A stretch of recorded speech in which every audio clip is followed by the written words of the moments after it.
Assalamualaikum warahmatullahi wabarakatuh. Salam sejahtera untuk kita semua.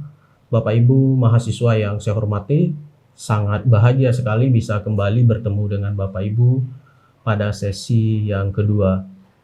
Pada sesi yang kedua ini tentu kita akan membahas terkait prosedur pengembangan kurikulum.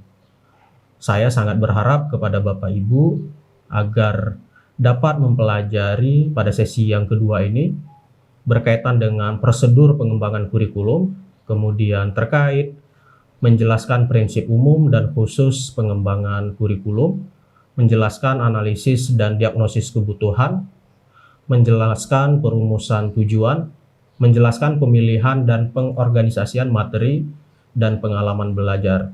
Serta saya sangat berharap kepada Bapak Ibu agar dapat mempelajari terkait penjelasan pengembangan evaluasi. Setelah mengikuti pada kegiatan sesi yang kedua ini, saya sangat berharap Bapak Ibu dapat mampu menjelaskan semua terkait prosedur pengembangan kurikulum. Bapak Ibu yang saya hormati, sampai bertemu pada sesi selanjutnya.